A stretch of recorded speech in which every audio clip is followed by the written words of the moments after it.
I hope we can start with a little bio information on Raymond Chandler.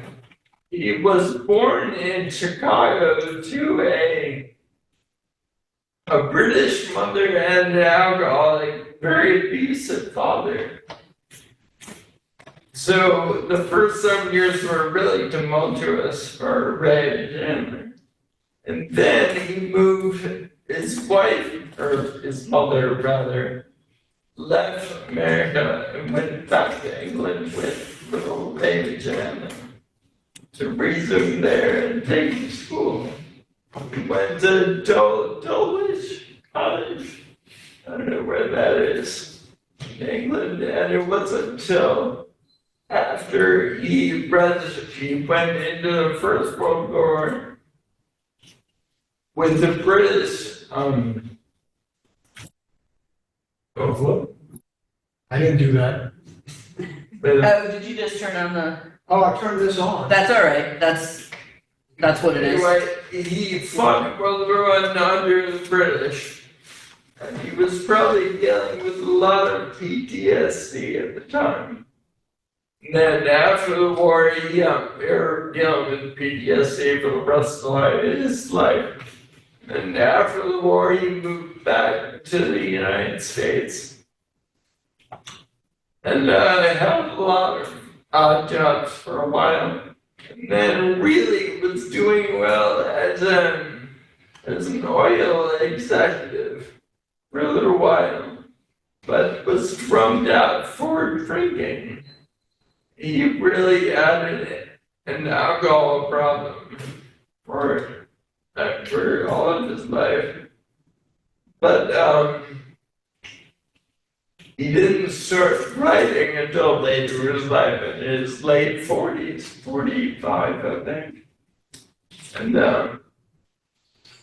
some of the other details about him. He was called the Elvis of the literary scene. I forget who said that, but it sounds like a Dorothy Parker quote, right? I think she was obsessed with Hammett, and I talked a little bit about praise for Hammett last week, and Dorothy Parker said Hammett was as American as a sawed-off shotgun. So the Elvis of the literary scene isn't that far off, right? It sounds like something you would say.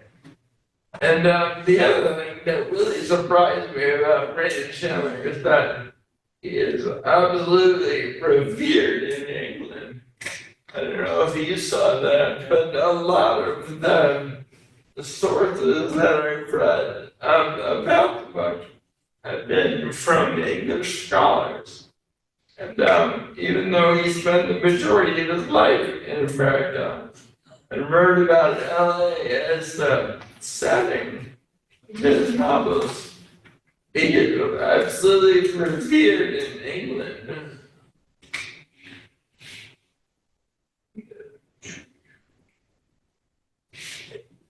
Next slide. And there's Humphrey Bogart from The Big Sleep. That was into we came out in 1939. That was his first novel. And even though he was significantly older than Hammett, he was really influenced by him. And you can kind of tell that in Long Goodbye, how much he was kind of indebted to Hammett in that the Terry Lattice character was meant, partially at least, to like resemble Dashiell, like very, very tall and thin and white hair. And he was first published, like Hammett, in Black Mass magazine. And his first story in Black Mass was called Black Panther's Stone Shoot in 1933. And it took him 6 months to like write that and finish it. But that was the very first published. Next slide. And, alright, his mother introduced him to his future wife, Sissy Pascal. And they saw each other for a few years, but didn't get married until after his mother died. Because his mother didn't approve of Sissy and Raymond's relationship because she was close to 20 years older, 17 years older.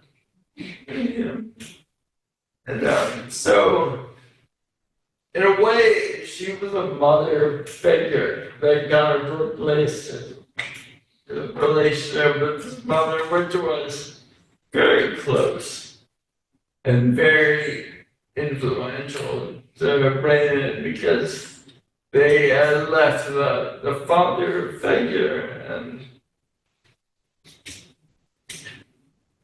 and Raymond said of her, "She is the beat of my heart, and I am only a fire to warm her hands by." And but she, Sissy, did not approve of his writing. She called it vulgar, which I thought was kind of funny. She died, or rather was dying, when Raymond was writing Long Died. She was very sick. I've included a poem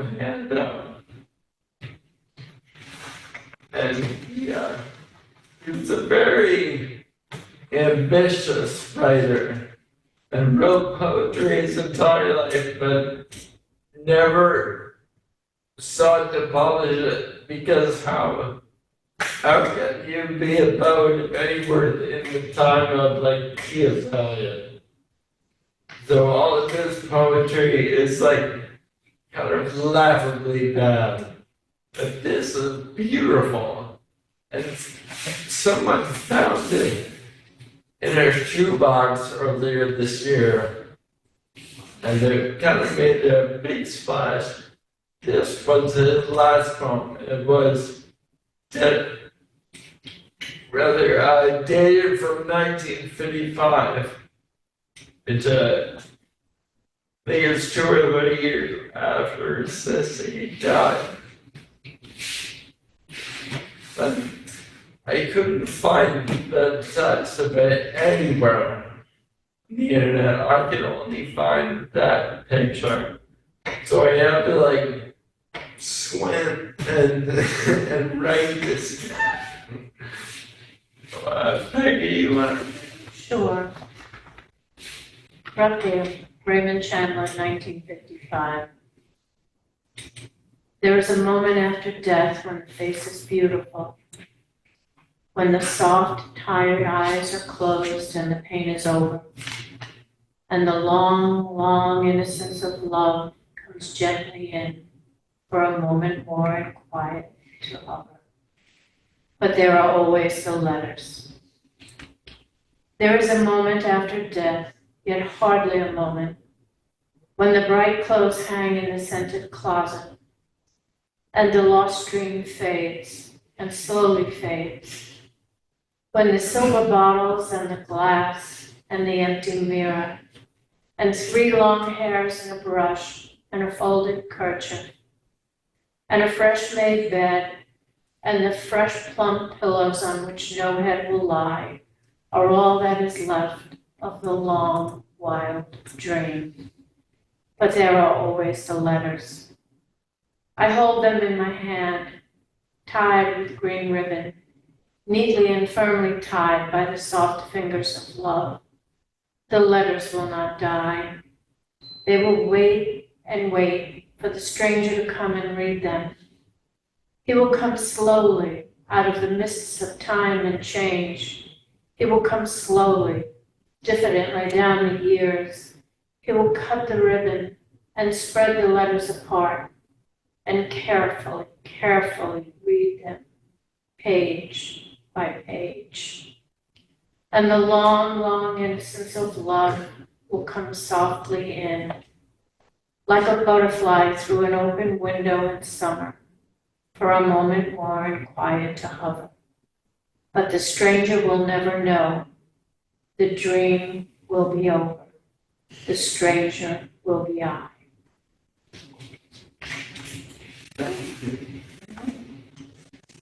So, from this poem, we kind of gather at least that Raymond Chandler was just a prolific letter writer.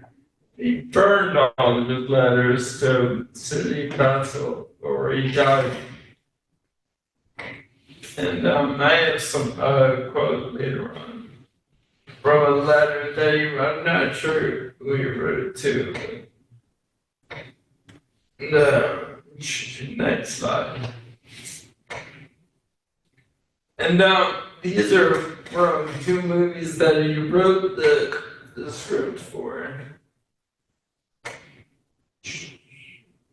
Blue Dahlia on the right, and Double Indemnity by James Cain on the left. So interestingly, he did not write any of the screenplays for his own movies.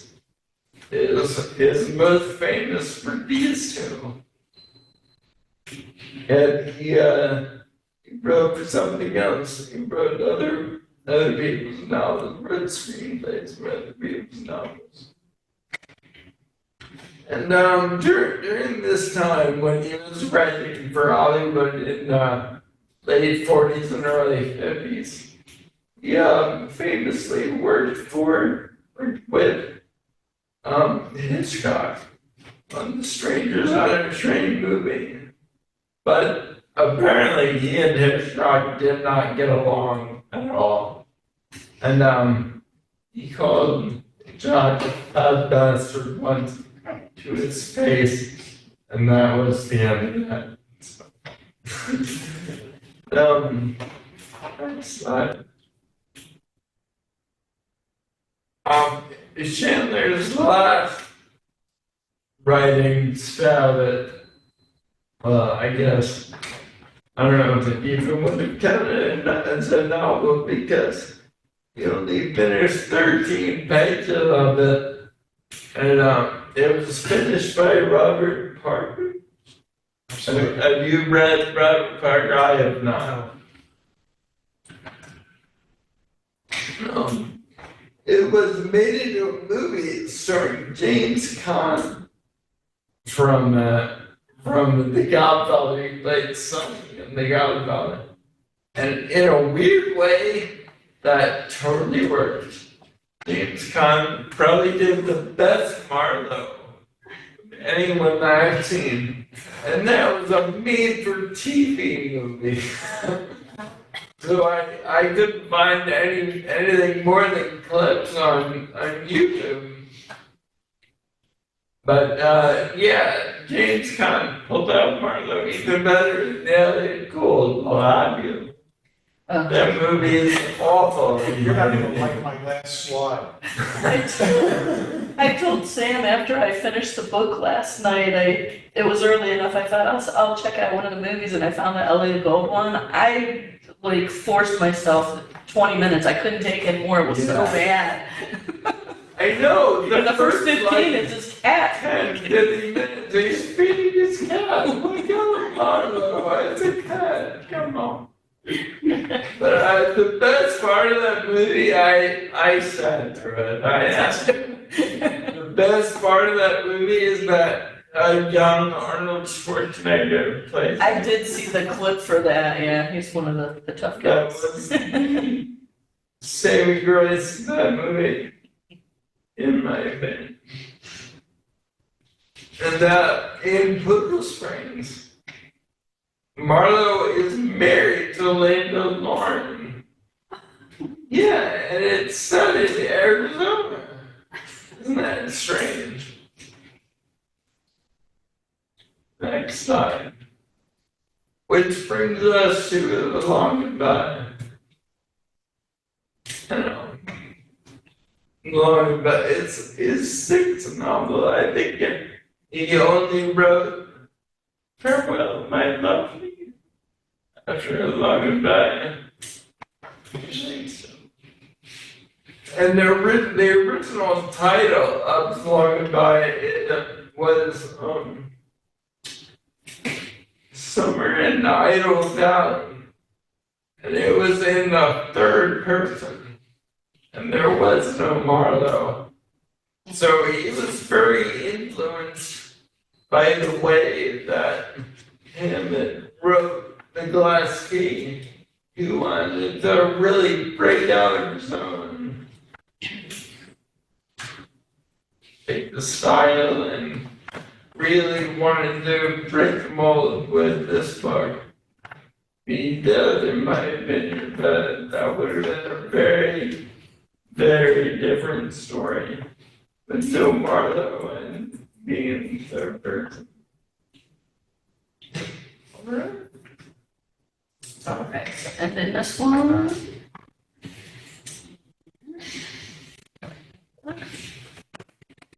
Thank you, Peggy, for reading that. Oh, no problem. Want to slide down to slide 21? Okay.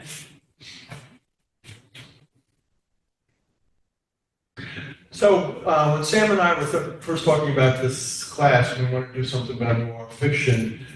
We picked The Long Goodbye and The Glass Key primarily because both Hammett and Chandler thought they were their best work.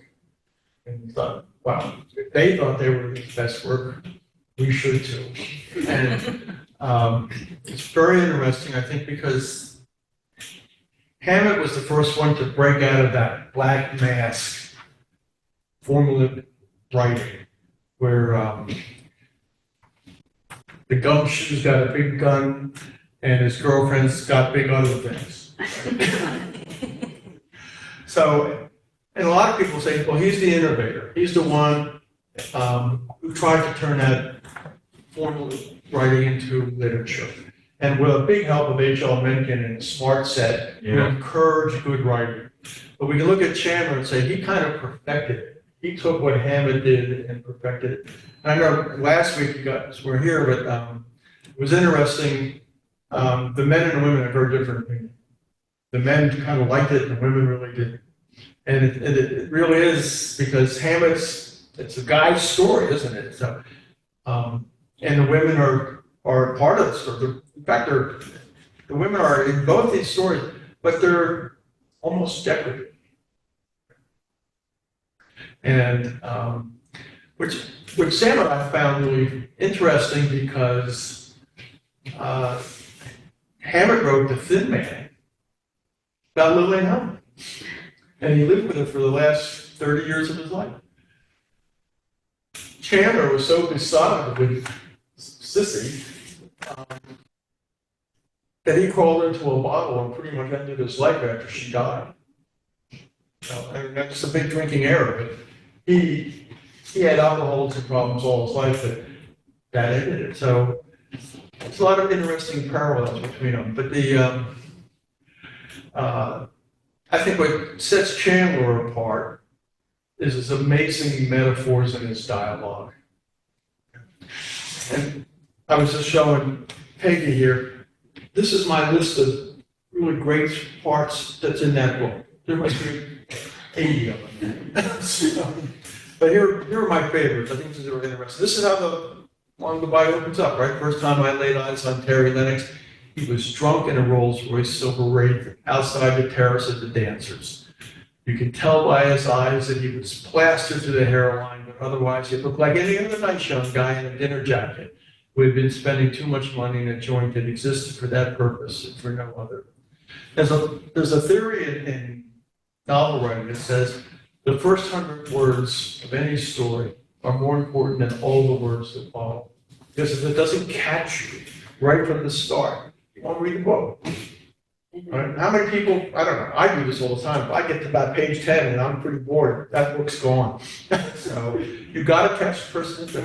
I'm going to show you in a couple minutes another opening paragraph. And he just knows how to set it. Now, the other thing here is the book art here is by Tom Adams. Who, I guess when he changed publishers, they hired Tom Adams, and that's his cover. This is his cover. I mean, they're amazing.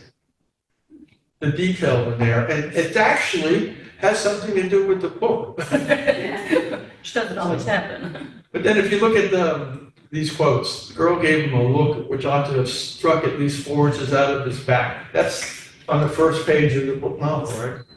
And the tragedy of life, Howard, is not that the beautiful die young, but that they grow old and mean. I mean, they're just beautiful things. Another Tom Adams cover. Man, they're so much better than anything I've seen in the last 50 years. But she's dark and lovely and passionate and very, very kind. And it's exclusive as a mailbox. And then you get the hat covers, which has absolutely nothing to do with the big sleep. But what a great one. This is the first 3 paragraphs of the big sleep, right? Tall, aren't you? She said. I didn't mean to be. Her eyes rounded. She was puzzled. She was thinking. I could see, even on that short acquaintance, that thinking was always going to be a bother to her. And she wasn't even an important character. And I love this one. She had eyes like strange sins. And this is one of his most favorite big sleep. Dead men are heavier than broken hearts. And then if there was ever a put down, this is it. From 30 feet away, she looked like a lot of class. From 10 feet away, she looked like something made up to be seen from 30 feet away. And what I would have loved to have written this line. The streets were dark with something more than night. And then her hands dropped and jerked at something, and the robe she was wearing came open, and underneath she was naked in September morn, but a darn sight less coy. So here's another start. This is a little-known story of his, but there was a desert wind blowing that night. It was one of those hot, dry Santa Anas that came down through the mountain passes and curl your hair and make your nerves jump and your skin itch. I'm like that, but every booze party ends in a fight. Meek little wives feel the edge of the carving knife and study their husbands' necks. And you can even get a full glass of beer at a cocktail lounge. What a twist at the end, right? And I don't know if you've ever lived in Southern California or spent any time there, when that Santa Ana wind blows, that is exactly what happens. Everyone dries out and shrivels up, and everybody's worried about some guy tossing a cigarette at their car and starting a bonfire. Yeah. Of course, one of the, like Sam, I've read this book for years, almost every year. And as I've gotten older, maybe more cynical, I found Chandler seems to be more cynical and more pissed off at life. You know, there's a lot in there, you just go, what is he so angry about? But he is. And I love this. I do a great deal of research, particularly in the apartments of tall logs. And that's so untrue because he was just the opposite. He's really Victorian. And you think about it, he was born in the late 1880s, right? Yeah, late 1880s. It reminds me of my grandfather, who came from Ireland and was very Victorian. And my books this is a great line. If my books had been any worse, I should not have been invited to Hollywood. And if they had been any better, I should not have gone. And I think a man, I think, get drunk at least twice a year just on principle, so he won't let himself get snotty. So, now he was much better than great dialogue. He wrote crisp, sharp prose and a rhyme all his own. And if you read these lines here, you don't have to know where the book comes from. You know who it is. There's no trap so deadly as the trap you set for yourself. You talk too damn much and too damn much about you. Boy, the French have a phrase. The bastards have a phrase for everything, and they're always right. To say goodbye is to die a little. There's another French phrase that I really love. Culture is like marmalade. The less you have, the thinner you spread it. He was a guy who talked with commas like a heavy novel. And there was a sad fellow. I don't know if you guys hanged out at bars in your younger days. This is so true. You go into a bar in the early afternoon or 3 o'clock in the morning, there's this guy. He's always there. And the poor bartender is listening with that plastic smile they wear when they're trying not to scream. And the dead man is the best ball guy in the world because he never talks back.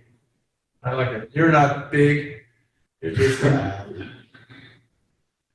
And who else could write this one? I went out to the kitchen to make coffee. Yards of coffee. Rich, strong, bitter, boiling hot, ruthless, depraved. The lifeblood of tired men. And this is perhaps you don't ever make passes at women in bars. Not often. The lights too dim. In this line, there's a bunch of novels that were written in the 50s, Robert Rourke and people like that. They were not happy with American women once they married them.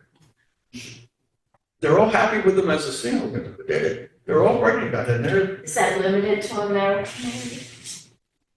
It's I don't know, because I haven't read enough French novels, but Pretty sure the guys that said that were divorced. There's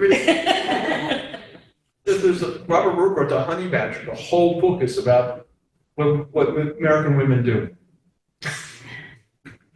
No. This is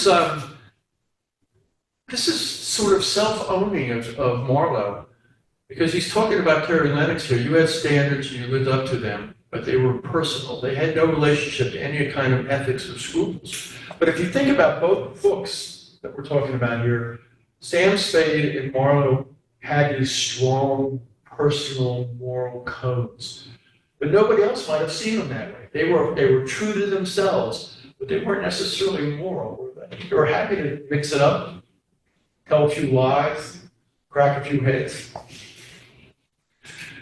And then, what a way to see here, Sam. I said every Bogart's the best moral ever. So this is the way the novel ends, and it's great. He turned and walked across the floor and out. I watched the door close. I listened to his steps going way down the imitation marble corridor. And after a while, they got faint, and then he got silent. I kept on listening anyway.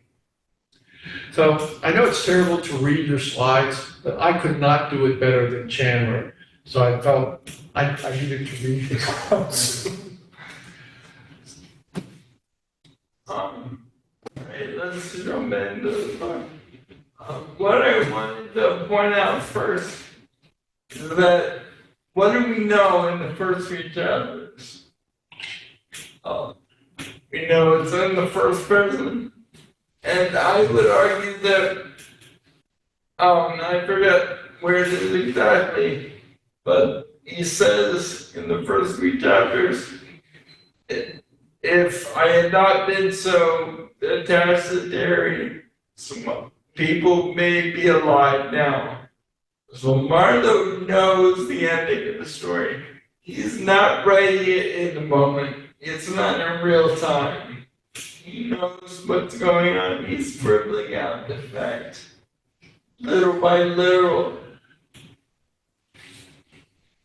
So, what I want to start with is, how would you put a finger, or at least a definite put a finger on what Marlowe's code is? Because it's not quite strictly legal, but it's not quite all illegal either. And I think this quote. Which one? The first story, first paragraph, Yeah. second paragraph, right? From the Big Sleep. The first few paragraphs kind of, this is from Chandler's first novel that was published in 1939. So this is the first time that we get a glimpse of Marlowe. And I think it's really important because in a way, it sort of defines what his code is. You want me to read this part? Yeah. That's really Marlowe, yeah. All right. It was about 11 o'clock in the morning, mid-October, with the sun not shining and a look of hard, wet rain in the clearness of the foothills. I was wearing my powder blue suit with dark blue shirt, tie, and display handkerchief, black brogues, black wool socks, and dark blue clocks on them. I was neat, clean, shaved, and sober, and I didn't care who knew it. I was everything a well-dressed private detective ought to be. I was calling on $4 million. Go on. Yeah.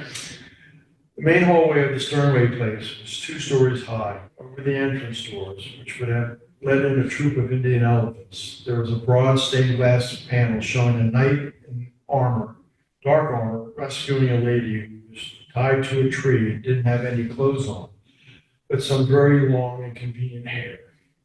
The knight had pushed the visor of his helmet back to be sociable, and he was fiddling with the knots on the ropes that tied the lady to the tree, not getting anywhere.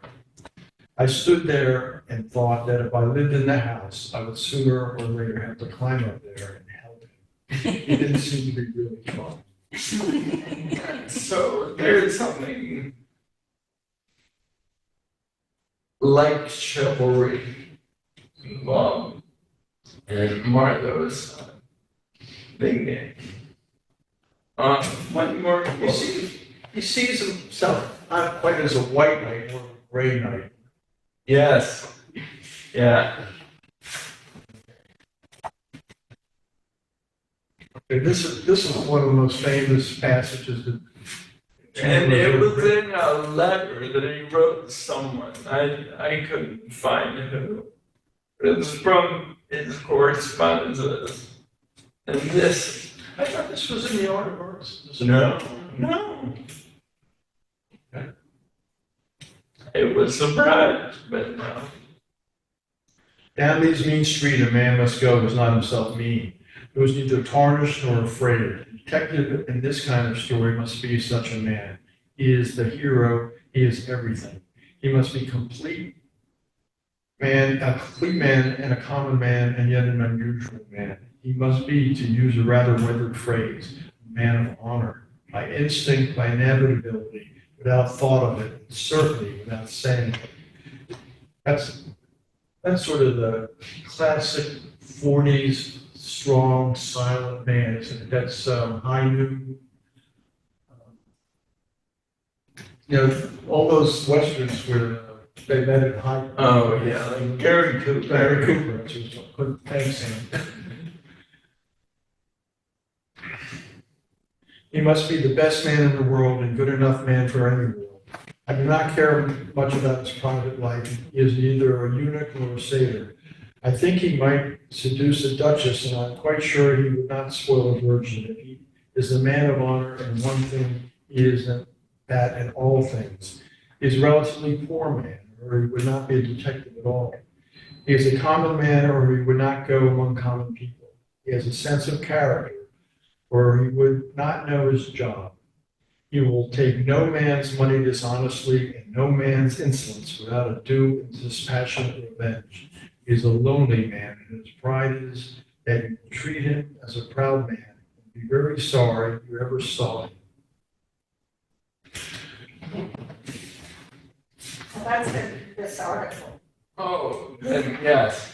So if you look at this article, it's the art, the simple art of murder. Oh, Yes. you're right. Do you think that Marlowe met that criteria? He met some of it. Do you think he met it all? I think so. You were talking earlier about how he got really cynical in his old age. That, the simple art of murder, that really comes out.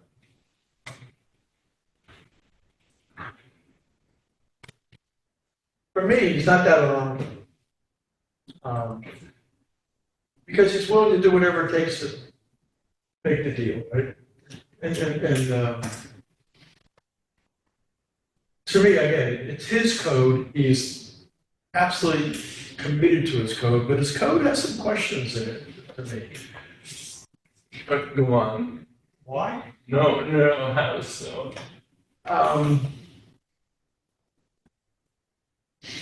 Look how he used with Linda Loring at the end. True. Okay. That was very confusing to me.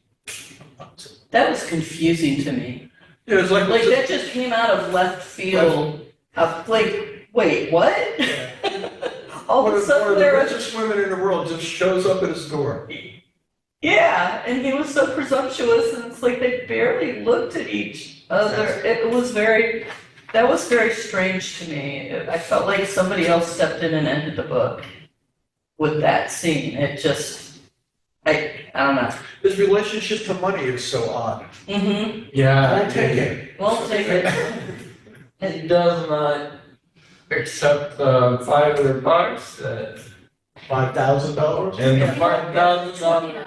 Yep. You know, in 19, when Oh, yeah, that was it's hard. happening, that was like $500,000. And then he's honest to the point, well, to his detriment many times, especially when he's talking to the Vegas guys. But I also like that about him. He says the kinds of things that we all think, but we won't say because we have manners. And he says it, so I was like, oh, that's kind of cool. And I like the part about the money. I really like that he left that $20 for Mhm. the waiter in the bar. And the publisher gave him Right. $20. Yeah, but things like that, like Yeah. you're saying, Will, that when you're thinking, oh, this guy, he's not so nice, he does something like that, it's like, all right. And there's character there, he just has his own moral code. It's not the standard one, but it works. Well, he does certainly have that's a very strange relationship with the dog. There were a few academic articles I read that made the argument that this book in particular is more or less about the trauma that people felt from World War II. And now that trauma was resolved in the novel. We see that besides Terry being tortured and obviously in the Second World War and Terry, the wife, his name escaped me, Eileen White, Yeah. how she was dealing with the trauma of losing her love in the Second World War. And everyone's trying to get over it. And I don't think Marlowe was involved in the Second World War. I think in the first, maybe, but not the second. Is there anything to that, do you think? Like anything to this trauma resolution? That all of these characters are trying to get over something. And they can't really put a finger on what it is exactly, but no one ever resolves that trauma. But they're all very unhappy people. I mean, there's not like a single person it felt like in the book that was having a satisfying life or had a decent relationship. And that first scene when Marlowe goes into the White House and they're having a cocktail party, it's very Scott Fitzgerald-ish.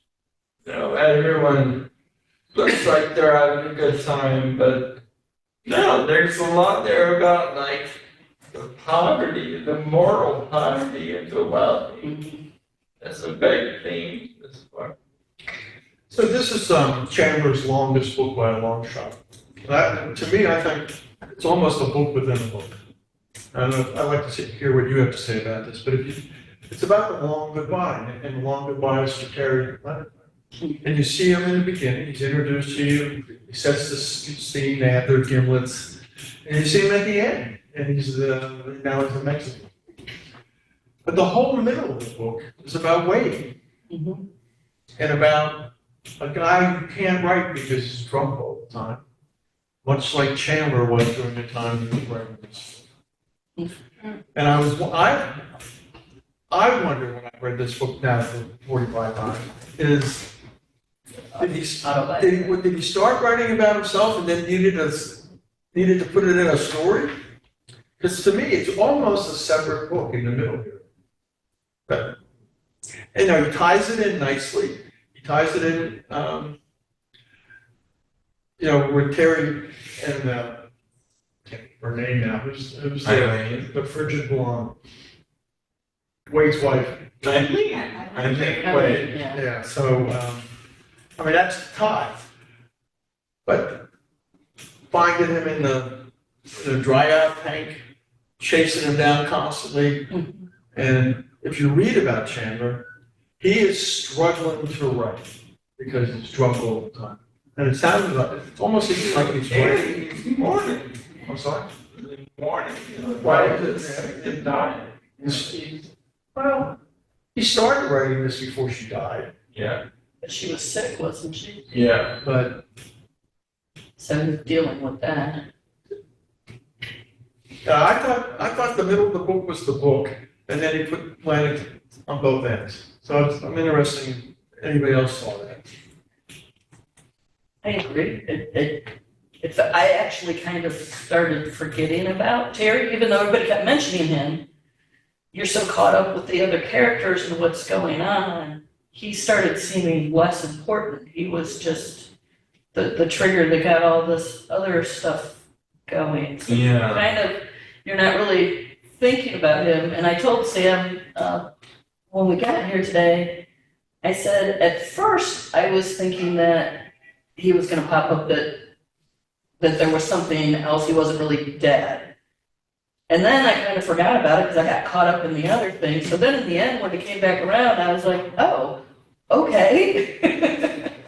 It was just, I really liked it. I mean, he had me from, that was the best first page I've read in a book because I was absolutely hooked. And I went in knowing nothing. I've never read this kind of story at all before. I read lots of different genres, but I've never gone back and read old stuff. I guess I would go with this from that time. And so I we left last week and I felt bad for you guys because we had read the book and I thought, all right, I'm going to read this book so at least I can talk about it. And I sure hope it's halfway decent. And like I said, I mean, that first page just. Well, we have a contour. You do. I'm going to read the Big Sleep next. But I just loved his style of writing. It was almost like stripped down. It wasn't flowery, but then he has these amazing ways of describing things, like many of the quotes that you had. I just loved everything about it. Even the ugly stuff. And I thought it was very interesting how he took all of those strings that were all over the place and pulled them all together. Yeah. Although I didn't like the Linda Lauren thing, that bugged me. It didn't fit. That came on too fast for me. But it was great. Good. Well, you got 180,000 words down, you got to end it somewhere. Mm-hmm.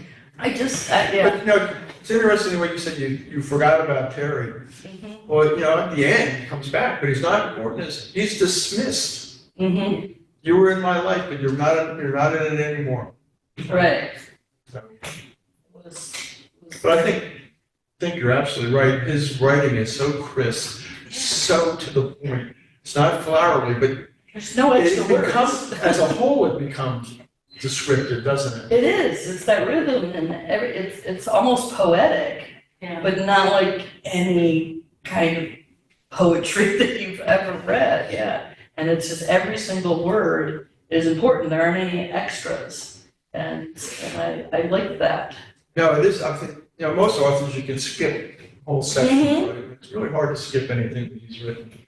And, His descriptions. Yeah, They're amazing. It's description, but you can picture what this person looks like, you know. He's tall, he's dark, he's wearing this, you know. But he's You not, can compare a mental picture of that person standing in front of you. but he's not like Mitchner, it doesn't take him 20 pages to say. No, And he said it very clever, you know, Mhm. it's not just, I mean, I'm probably not as many as you, but like this, she slid away from him along the seat, but her voice slid away a lot farther than that. yeah, that's, Yeah. A slice of spumoni wouldn't have melted. I love that I one. mean, That was such a good one. it doesn't get better, I don't think, and there are so many of them like that. oh, Seinfeld, amazing. She opened her mouth like a fire bucket and laughed. That terminated my interest in her.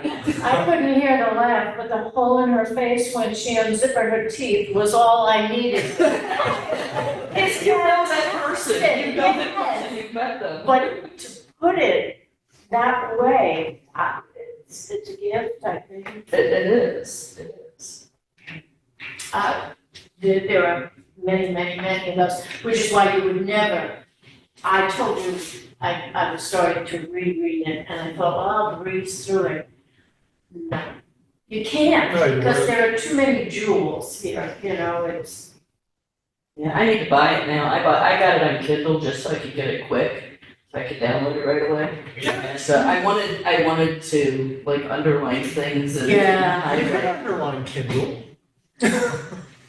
Yeah, but it's not the same. You're old school. And there were so many typos, and like, I don't know what the deal was. Yeah, So many typo mistakes where, yeah. like it was Yeah. supposed to say clean and it said dean, or it was supposed to say. Or rock, and the it said- CLR only shows up. Yeah. I've never seen a book like that before. I'll tell you, the Kindle edition of this book, on about 10 chapters, leaves out the last paragraph or two of the chapter. I had kept going back to my paperback to figure out where, I know he didn't end it like that, and, so, But if you hadn't read it, you wouldn't know that. yeah, because, you know, kind of ended in like in the middle of a sentence, you go, something's missing here. Yeah, I didn't notice that, there was just a lot of, it wasn't even typos, it was like typesetting errors. Oh, yeah, yeah, That, I guess from that era, but because it was scanned, I guess. that's what I figured, is it was probably scanned in, so. But yeah, definitely. So what's the deal with birds? He's always talking about birds. He's describing birds on. I only remember, I noticed I only that. remember the one, I only remember one that was. Oh, man, go back. Was it in the Tecumseh or something, I had to look at the word. He's always talking about the specific birds, usually 3 or 4 of them in some tree somewhere, and he's telling you what they sound like.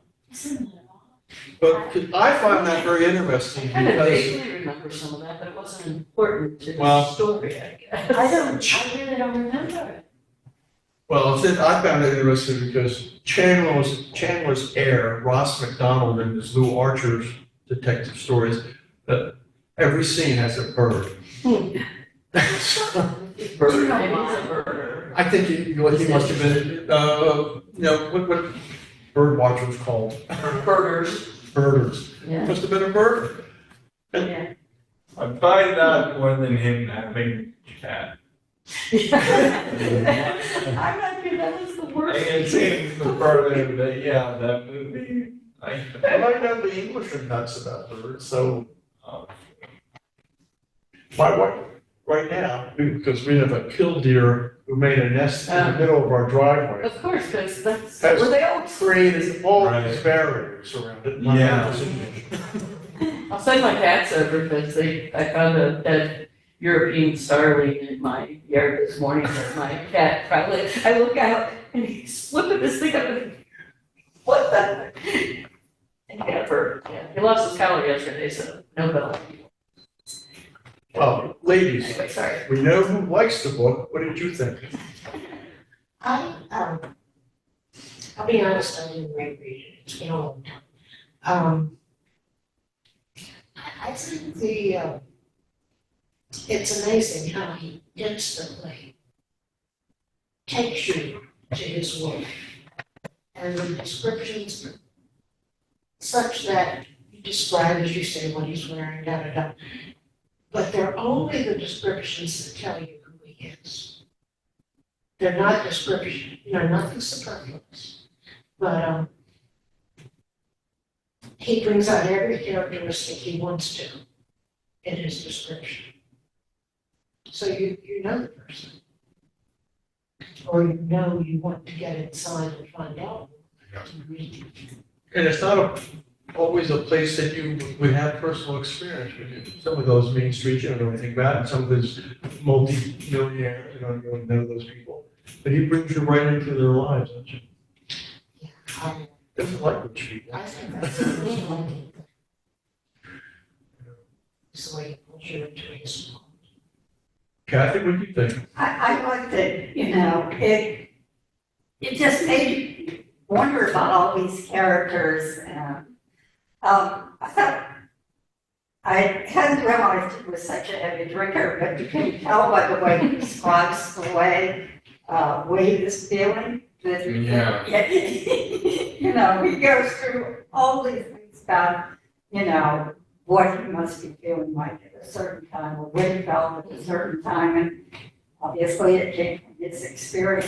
Have you two read mysteries before? I've read a lot of mysteries. I'm not a mystery reader, but I think I may start to become one.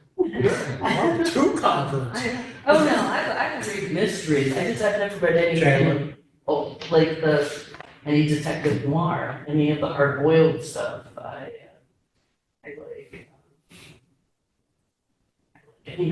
What do you read? Gosh, it's the What first kind one of that mysteries do you read? I read all kinds, for a while I was looking at Patricia Cornwell, but her last few novels, to me, just felt like she was just writing it because she was the right one. They didn't have the depth, I didn't think, of some of her. That's interesting, given that, Roger Wade, Chandler parallel. Chandler feared that he'd be not remembered as a serious writer, the same way that Wade did, and they were both wrong. So I think it's interesting that they both shared all of those traits. But then after Sissy died, Chandler tried to commit suicide in the same way that the gun went off in Wade's first attempt. That question is, we don't know what really happened. I wonder if Eileen was trying to kill him at that point, and he woke up.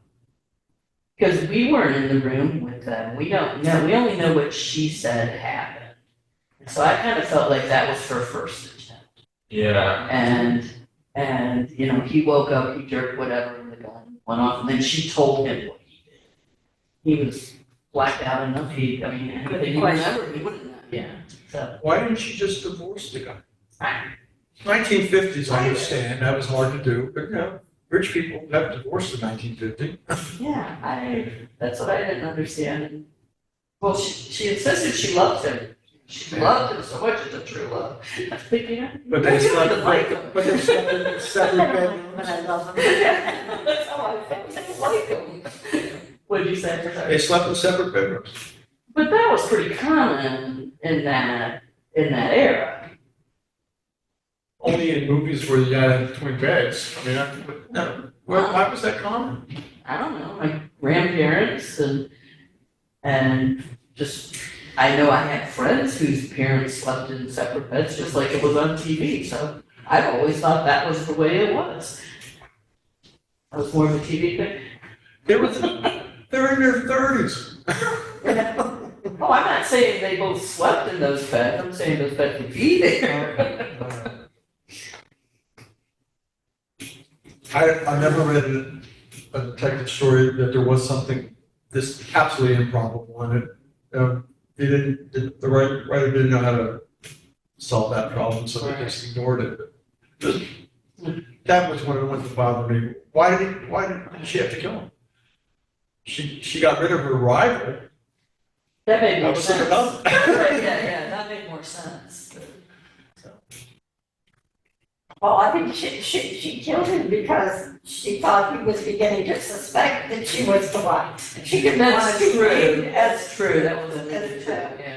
you know, she thought, even though he was drunk so much of the time, when he was sober, he was starting to put something together. Mm-hmm. And she couldn't risk having him identify her as the real killer when the police were perfectly That's a willing good to point. let I Terry forgot take that the one. blame Right, for it. yeah. And everybody else wanted to let Terry take the blame of this. Mm-hmm. Do you think her admiration and love for Terry made any sense, given what Terry was? I mean, we don't know really what he was before the war, but he must have been some charming young man. But afterwards, they said, when he was in the East Coast, he was drunk all the time. When he was on the West Coast, he was drunk all the time.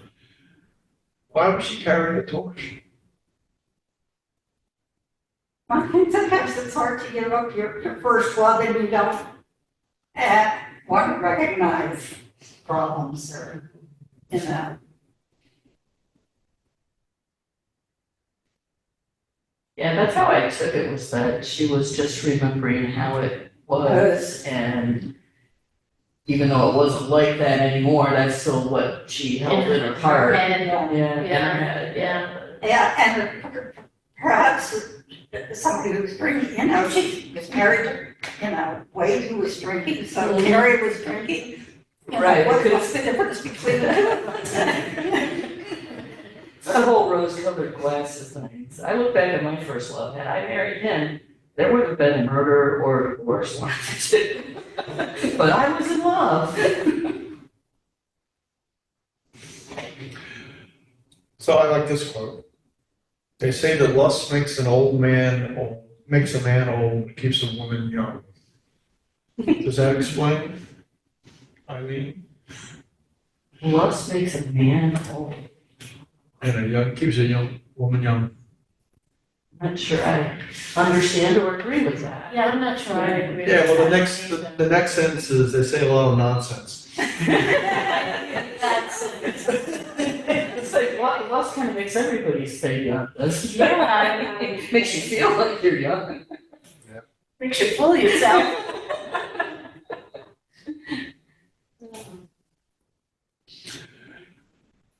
One more thing I wanted to bring up was, what this comes up over and over. There are at least 3 examples that I've written down of literature, like real literature, and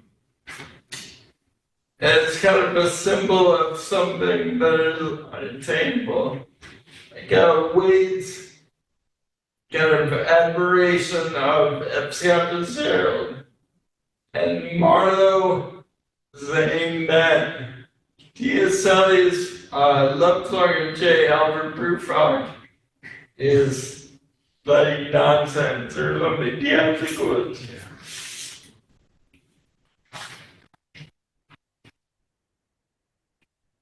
I grow old, I shall wear the bottoms my trousers roll. What does that mean, Mr. Marlowe? Not a bloody thing, just sounds good. Yeah, there's something to the interpretation of like real literature. Over and over is either mocked by Marlowe or like made as something to aspire to. And I wonder what Chandler would have said about that. That whole series there, though, it's just an excuse for Chandler to dump on T.S. Eliot, isn't it? Because there's no reason for that whole conversation in the book. True. He just wanted to do a little, whether I get If you look at it, I mean, all of the poetry that I found is just terrible. But this one, I think, there's something to it. This one. And I don't know if it was because of he had so many years of practicing and never submitted anything. But this is the kind of stuff he wanted to do. He wanted to be taken seriously as a writer. Have you seen that? I just feel like Chandler had very low self-esteem and I don't know, I haven't read enough about him, but Philip Marlowe just is he more Chandler than most characters are of authors. And so many things you guys have said make me think that this man didn't realize how talented he was, constantly belittling himself, putting himself down. He was. And here we are talking about his book, all these years later, and it's never gone out of print, and all of the variations of movies and everything. So he didn't look at himself, or he didn't know himself very well. He know his talents at least. I don't know enough about him to even know. Oh, he knew Wade, and I think he was writing about himself, so I think he knew that part of him, but I think you're right, he's a very damaged individual. Mm-hmm. But I think, if I'm understanding it, he was totally crushed when his wife was sick, Oh, yeah. dying, and when she was gone. And I believe you said she always told him what he wrote was rubbish. Well, If the person that you most value in your life is telling you, sorry, this is crap, you start to believe it. Mm-hmm. I It's almost an emotional abuse Yeah. in a way that she said that. mean, I don't know that she could have wounded him anymore, than by saying what she said about his writing. And she was not only a wife, she was a mother, wasn't she? It was 20 years Yeah. different. 17. I don't see that as such a big thing, but I'm married to a husband who's 10 years younger than me, so. My father's married to someone who's 15 years younger than him, so I think true love doesn't matter age if you really have it, so I'm sure a lot of people say it's a mother figure, but it doesn't necessarily mean that that's true. They could have had, well, if she your was true love happens to be a different age, what are you gonna do?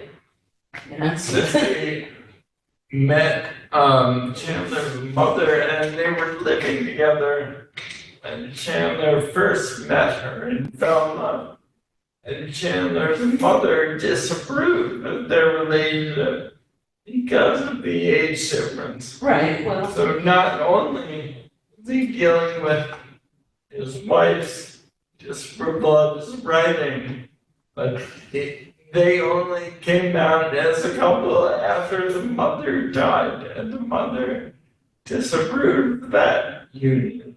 Right, well, So there was a lot of negativity. it doesn't surprise me, especially. I mean, I get flack in this day and age. Seriously. Oh, you're a cougar, your husband's 10 years younger. No. Oh, all the time when people find out. And we're in 2024, it's ridiculous. So back then, absolutely people would have said stuff. Yeah, that wasn't proper. Men were always older. Always. Always. That's because the older women were smarter enough not to. Can we talk about setting real quick? How important is the setting of LA, gritty LA?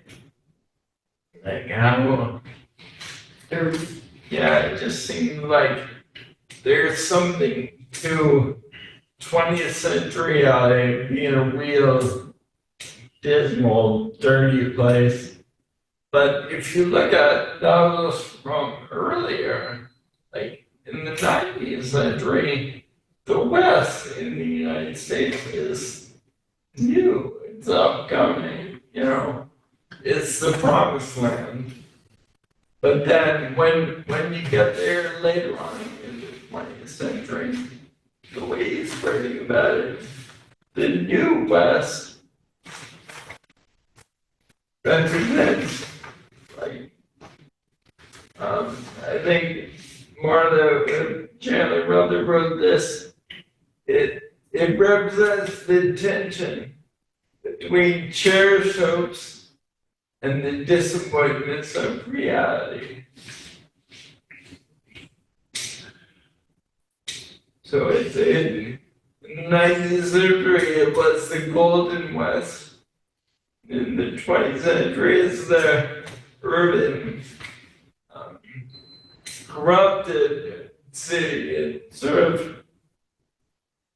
It was transformed by money and materialism, mostly because it was like the Hollywood era. Hollywood is where dreams go to die. What struck me in this book, the setting is so important. And in the Glass Key, I told you it annoyed me. Where am I? Yeah. What city? I mean, they were just so different, I thought. And I prefer this. I want to know where I am. I want to know the characters. I want to get inside their head. I want to feel what they feel. And you did, this book did that for me. The Glass Key, I was always removed. There was something between the characters and myself. Yeah. You know, I never got to think or understand or feel what they were. I don't know, and I never knew where they were. I know the phone number. I didn't pick that You up. have to be a detective. Okay. Don't feel bad. I've probably read that book 12 times before I picked up on that, so. And it didn't bother you. That I didn't know where it was? I always thought I knew where it was. I always thought it was Harrisburg or Allentown. But no, that's because I have family there. That sounds like that. But you're right, this, Oh. I know exactly where it is. And Yeah, and even one of the scenes that are in the house where he's living at the time. You could walk through that house with him, you know, in the Glass Key, okay, he's in a hotel, and they do describe the furniture and if I remember, It's a a lot hotel of room, bread but it was, again, it was separated. I felt more It was separated. very sterile, you're right. We talked about this a little last week. The difference between a third person omniscient narrator and third person objective narrator. And that's third person objective is what the narrator in the Glass Key was. Like, he never was in any of the characters' head, never like described emotion in any way. It's a hard style to Yeah. read. I don't like that style of book. I like, you said, I wanna know people, you know, who they are. Even if I don't know what they look like, I wanna know what they're feeling, what Yeah. they're thinking. Because he spends a lot more time, he describes the women. The men you have, you know, vague idea, it's all blah. You know, Terry Scarfish you knew more, but like Philip Marlowe, I don't really know what he looks like. I know how he dresses, I know how he acts, I don't really know. I think at one point he has dark hair, I think, but I'm not even sure. I'm not sure. But I know him, so it doesn't really bother me because yeah, that's I know his head a little bit better, I guess. Well, then you form your own picture, Mhm. which, you know, that's good and bad, I guess. Only when you get to the movie and it's illegal. Well, it didn't work for me. it's hard for me not to read either about Spade or Marlowe and not have Humphrey Bogart in my head. I was just thinking, well, and I was actually last night, I was trying to find, because I thought you guys said that Bogart played in The Long Goodbye, but it was The Big Sleep, right? Because I couldn't find the Bogart version of The Long Goodbye. I don't think there is one. Okay, that's what I was asking. So is I there think I only missed, the- I They missed- haven't made a really great movie about the Long Goodbye, at least in my opinion. I don't, there's one that's very noir, it's just nothing but shadows, you can't even see the people. Right, there were a couple of, the Elliott Gold one was the one that came up the most, but there was another one that was older, and I didn't know anybody in it. I've been watching the Marlowe series. I think it's on, Oh, I read about that too. yeah, it's called Marlowe. And it's British guy, the Taken guy. I don't know, seen that movie Taken? Liam Neeson. Yeah. And it's, I mean, I haven't watched it, I got 10 minutes and I gave up. Liam Neeson plays Marlowe? Yeah. I don't see I that. don't see that. There is a movie, to go to your point, what's it look like? They made a movie that was shot from Marlowe's perspective. You never see Marlowe. Oh, wow. Which is, well, they That's the first Shooter video game. But can you, well, maybe I've read it, but for me, I can't read the Maltese Falcon without hearing Bogart and Sidney Greenstreet. I mean, it's in my head. And the script is so close to the book that if you read the book, you can hear the dialogue in your head. I don't know the book, I know. I don't know if I've ever seen the movie. Really? You see Casablanca? Yes, yes. Yeah, I watched that once. I need to go back and watch it again because I didn't like it. And it was one of those ones where you go in and it's like, everybody in the world loves this, it's going to be great. And I didn't like it. Titanic.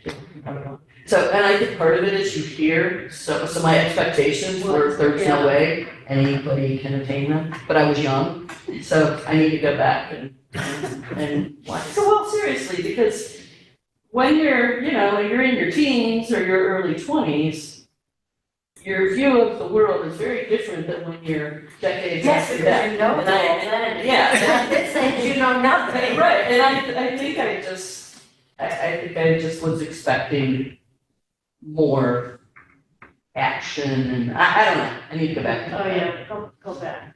Yeah. Because I kept waiting for it, like, what's the good one?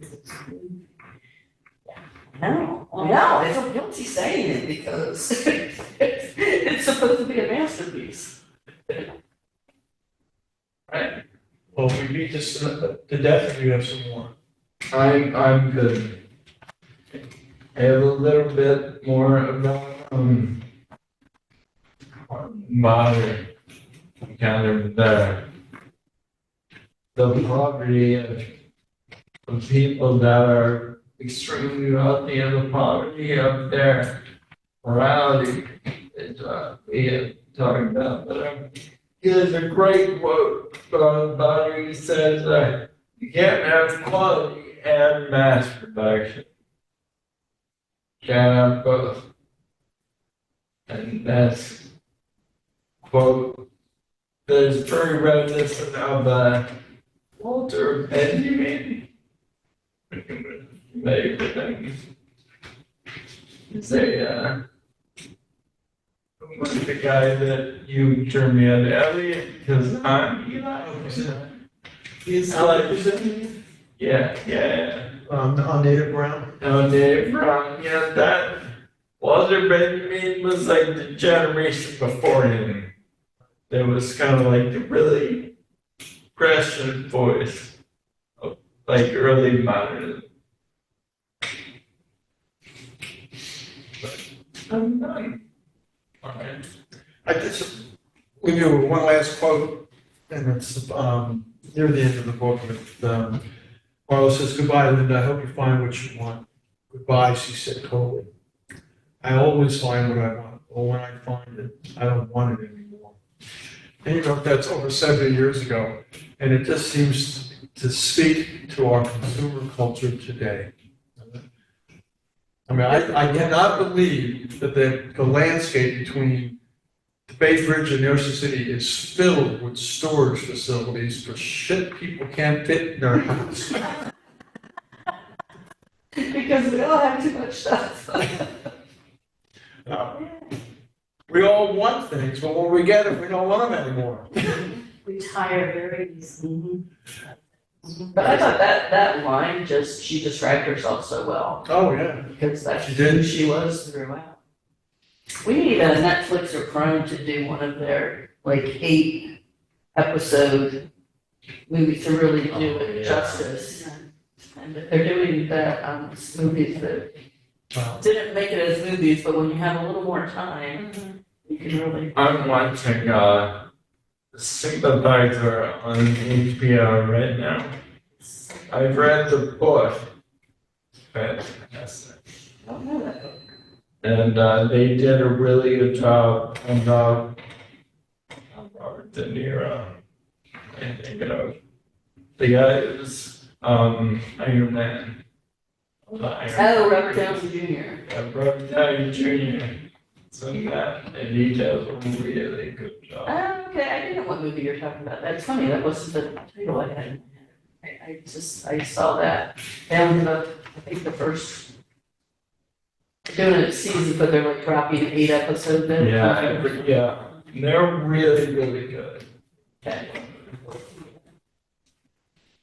All about like the end of the Vietnam War. Well, thank you for coming. Hope you enjoyed it. What should we focus on for next week? Next week, I want you to compare the two novels and So I have to. think about the difference between convention and invention. Meaning the novels that we've selected for this discussion, they're both like kind of skirting the line of convention, but they're also reinventing themselves.